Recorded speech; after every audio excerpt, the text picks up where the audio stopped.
Senator, thanks for joining us. You just heard Rand Paul talking on why he opposes Mike Pompeo and Gina Haspel. What's your response?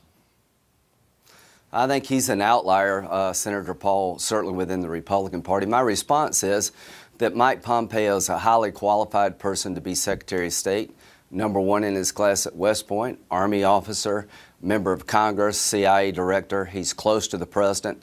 He shares the president's worldview that North Korea is a dangerous threat to the homeland, that we need a better deal with Iran.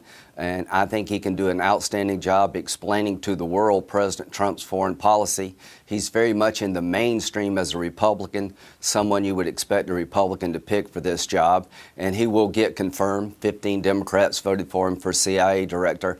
And these are dangerous times, Jake. We're about to enter into negotiations with the North Koreans. And this president, like every other president, deserves to have a qualified cabinet helping them navigate the dangerous times in which we live. So he will be confirmed. You addressed Gina Haspel's nomination to be CIA director this week, saying that waterboarding was a, quote, authorized program at the time, and that if she makes clear that waterboarding is not legal now, that would be enough for you.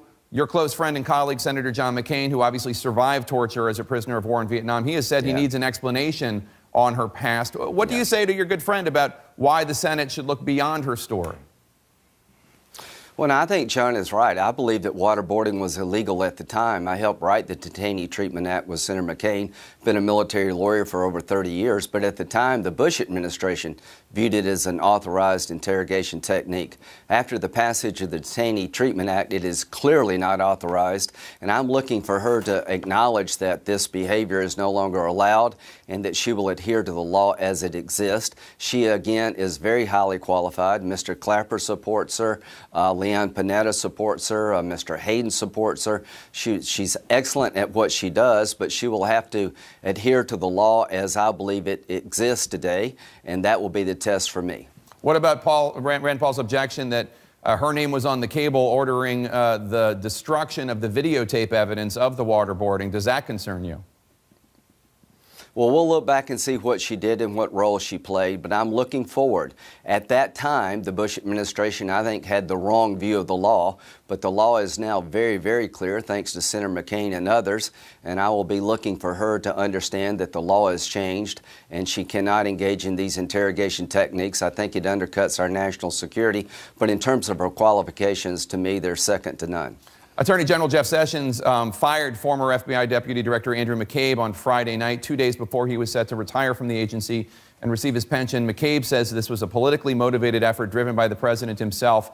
And though there was this, of course, Inspector General recommendation that he be fired, but President Trump was calling for the firing months ago. He celebrated it on Twitter after it happened. Do you have any concern about the way that President Trump personally has politicized Andrew McCabe?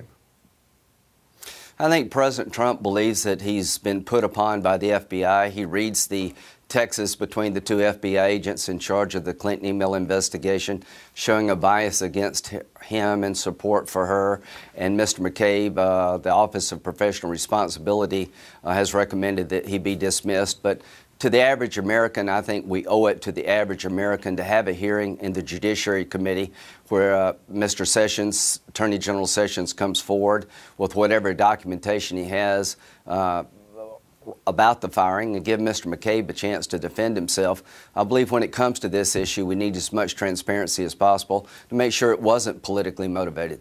Take a look at what the president's personal lawyer, John Dowd, told CNN yesterday after McCabe was fired. Quote, "Speaking for myself, not the president, I pray that Acting Attorney General Rosenstein will follow the brilliant and courageous example of the FBI Office of Professional Responsibility and Attorney General Jeff Sessions and bring an end to alleged Russia collusion investigation manufactured by McCabe's boss, James Comey, based upon a fraudulent and corrupt dossier. Just ended on the merits in light of recent revelations." Obviously, there's a lot to fact check in there that I'm not going to spend the time doing, but a lot of questionable assertions. But since then, the president has tweeted this morning and last night questioning Mueller's team, saying that, quote, "the Mueller probe should never have been started." You have said in the past that if President Trump were to order the firing of Special Counsel Mueller, that would, quote, "be the end of Trump's presidency." Are you worried or concerned at all that he's preparing to fire Mueller? Let me be really clear about this. What Mr. McCabe did has absolutely nothing to do with the Mueller investigation. The dossier, I think, was mishandled by the FBI. I think was inappropriately used and presented to the FISA court. That's a separate issue than the Mueller investigation of the Trump Organization regarding Russia. They're separate in time. They're not connected in any way. The only reason Mr. Mueller could ever be dismissed is for cause. I see no cause when it comes to Mr. Mueller. He needs to be able to do his job independent of any political influence. I pledge to the American people as a Republican to make sure that Mr. Mueller can continue to do his job without any interference. I think he's doing a good job, and everything about McCabe and the FBI handling of the dossier has nothing to do with the Russia investigation regarding Mr. Mueller. Are you worried that the president is preparing to order the firing of Mueller? It sure looks that way from his tweets. Well, as I said before, if he tried to do that, that would be the beginning of the end of his presidency, because we're a rule of law nation. What I saw at the FBI and the Department of Justice regarding the dossier really bothered me. It was a paid political document, unverified, used inappropriately by the court. The two FBI agents investigating Clinton had a bias against Trump in favor of Clinton. All that needs to be looked at. That's why I want a separate second special counsel. But when it comes to Mr. Mueller, he is following the evidence where it takes him, and I think it's very important he be allowed to do his job without interference, and there are many Republicans who share my view. In addition to Russia's recent nerve agent attack in Great Britain, we also learned this week that Russia has targeted American power grids. White House Press Secretary Sarah Sanders on Thursday did not take a stand when asked at a briefing whether Vladimir Putin was a friend or foe. Is Vladimir Putin a friend or foe? Oh, he's an enemy of democracy. This is why I want Pompeo to be Secretary of State. Mike understands Russia is an enemy of democracy. Mike understands that the North Korean nuclear program can never be allowed to mature to hit the American homeland with a nuclear-tipped ICBM. He understands the Iran nuclear deal is a terrible deal in its current construct.